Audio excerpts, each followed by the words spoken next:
Yes, Graham Nash. This is Democracy Now!, democracynow.org, the War and Peace Report. In our next segment, we'll talk about the 5th anniversary of the death of the doctor who performed abortions, George Tiller. But today we continue with this growing controversy around Bowe Bergdahl, the prisoner of war who was released this past weekend. Nermeen?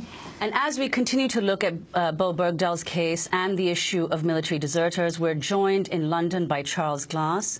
He's a historian and former ABC News chief Middle East correspondent. His book, The Deserters, A Hidden History of the Second World War, was published last year. Charles Glass, welcome to Democracy Now!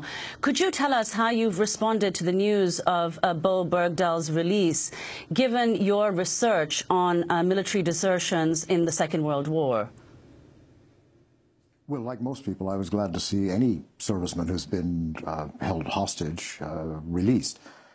His experience is not unlike that of some of the deserters that I wrote about in my book.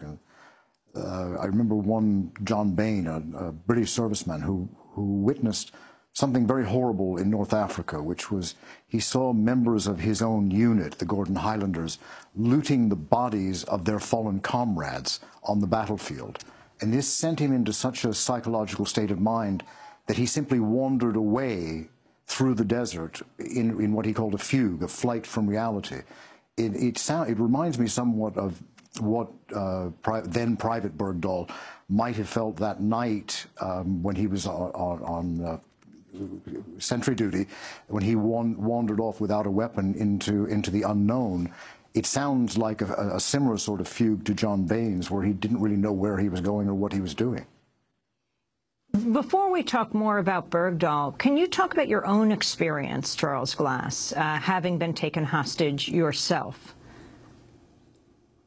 Well, I was taken by Hezbollah in Lebanon back in the 1980s at a time when American and Europeans in Beirut, Lebanon, were fair game. As you may remember, just before my kidnapping, at the beginning of 1987, it had all come out that the Reagan administration was exchanging weapons, which it sent to Iran, in exchange for hostages, which the Iranians would order Hezbollah to release. The Republicans who are criticizing Obama now might recall the Iran-Contra affair, and the precedent set about exchanging weapons for hostages now is exchanging prisoners of war for prisoners of war. You know, there has been a lot of coverage over the last few days of fellow soldiers on television talking about their anger at Bowe Bergdahl for what they call deserting.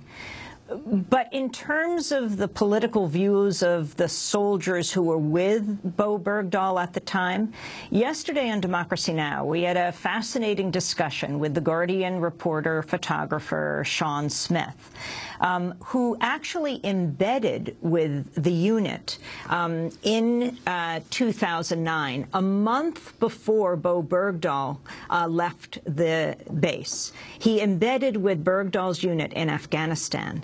In this clip, we hear from some of the soldiers who were together with Bergdahl. These people just want to be left alone. Yeah, they got dicked with from the Russians for 17 years, and then now we're here. Yeah. Same thing in Iraq when I was there. These people just want to be left alone. They have their crops, weddings, stuff like that. That's it, man. I'll gladly leave them alone. A few weeks later, Bowe Bergdahl, pictured in this photo, disappeared. The circumstances are unclear. That's from the 2009 video for The Guardian, produced by Sean Smith, the filmmaker. Michael Hastings wrote about that video in 2012 report for Rolling Stone, again noting the footage shows soldiers, quote, breaking even the most basic rules of combat, like wearing baseball caps on patrol instead of helmets, but very critical of what they were doing in Afghanistan. So certainly, if the reports are accurate and the email is accurate that he sent his parents, Bowe Bergdahl was not alone in his disillusionment, Charles Glass. Well, we know from many soldiers who came back from Vietnam, many who came back from Iraq, and many who come back from Afghanistan, that they all disapprove of what the country was doing in those countries, that they were invaders, occupiers who were telling their soldiers that they were there as liberators and people helping to build a country, and they discovered that it was completely different from what they thought. I'm not surprised to hear those voices from the men in Bergdahl's unit, because they went through what he went through, which is that terrible disillusionment.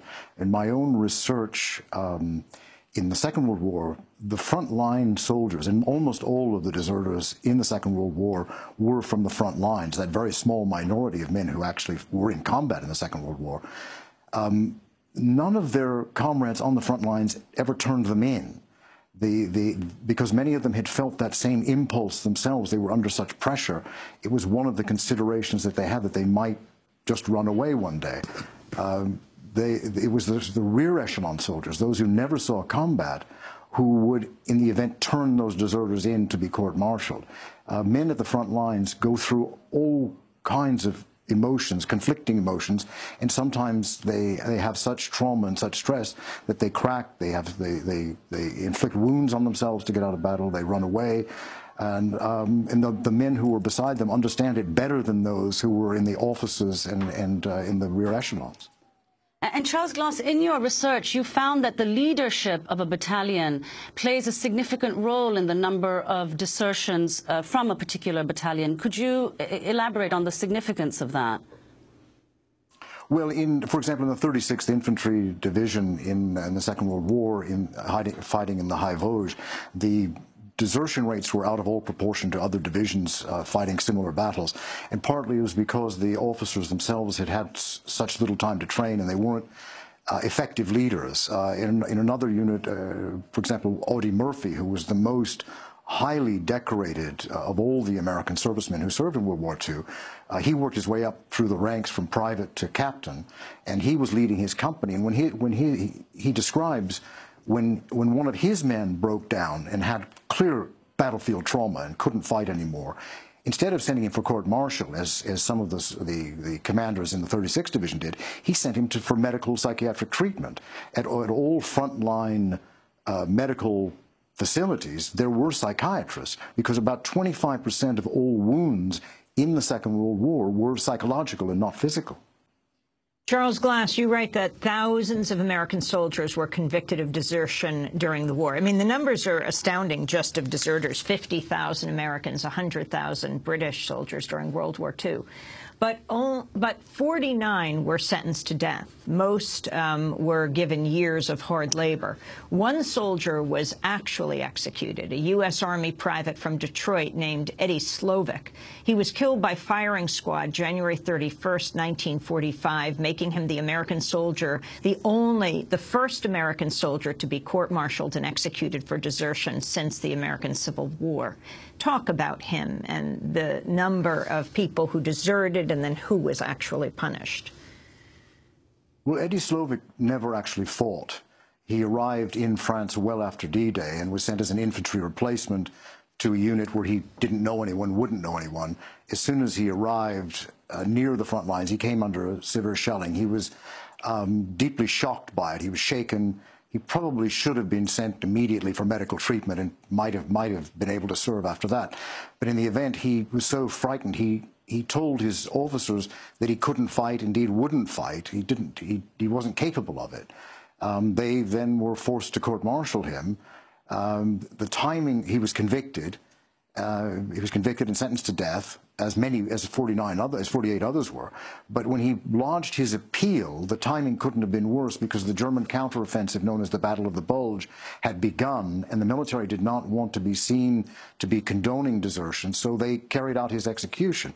But in this strange kind of military logic, they said they wanted to make an example of him, but they kept the execution secret. It wasn't really known until 1948, when William Bradford Huey wrote his first article about Eddie Slovic, in which he didn't even name him, that a soldier had been executed for desertion. No one knew about it. So it wasn't really much of an example. And by the time he was shot, the Battle of the Bulge was ending in any case. And what happened to the remaining 48? I mean, it's an extraordinary thing. Slovic was the first deserter to be executed since the American Civil War. first and last. I mean, for desertion. Many soldiers were executed during the Second World War for rape, murder, and other civilian crimes, but Slovic was the only one executed for desertion. He said, by his own admission, he said he was a victim of very bad luck, and that if he hadn't been an ex-con, he was an ex-con, he'd been a petty criminal before he went into the army, he might not have been executed. He was right. He was very, very unlucky.